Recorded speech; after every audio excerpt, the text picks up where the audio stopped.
যাওয়ার সময় চায়ের কাপটা নিয়ে আসিস। কমল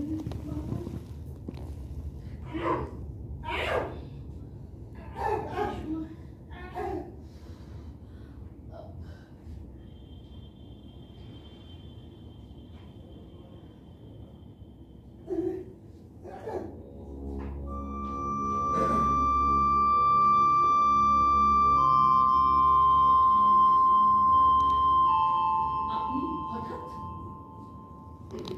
বিশেষ প্রয়োজনে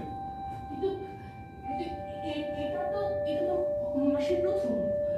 জানি বোঝা উচিত ছিল, প্রচুর মাসে অতগুলো টাকা আমি অত তাড়াতাড়ি কি করে জোগাড় করবো? মানে আমি তো আপনার কাছে টাকা পয়সা চাইতে আসিনি। তাহলে আমি এসেছি আপনি আমাকে একটু সাহায্য করুন। আমি আপনাকে কি সাহায্য করতে পারি? যেমন আপনি তো জানেন যে ডেভেলপমেন্ট ব্যাংকের লিগ্যাল অ্যাডভাইজার আমি, আর আপনার হাজবেন্ড ওই ব্যাংকের চেয়ারপারসন হওয়ার পরই আমাকে ওই পদ থেকে বহিষ্কার করতে চাইছে। কমল বাবু, আমি আমার হাজবেন্ড সম্বন্ধে একটু অসম্মানজনক উক্তি আপনার মুখ থেকে শুনতে চাই না।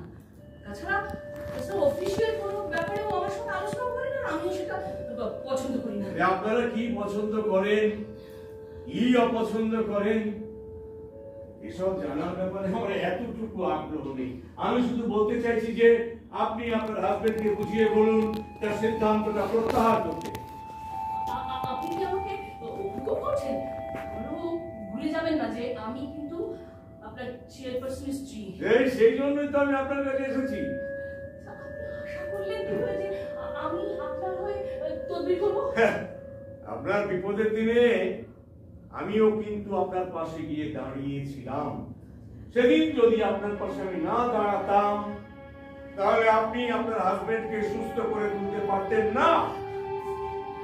কথা বলুন, স্টার্টিংটা আছে, শুনতে পাবে। ঠিক আছে, ঠিক আছে, আমি গলা নামিয়ে বলছি, অন্তত কৃতজ্ঞতার খাতিরে হলেও আমার জন্য একটু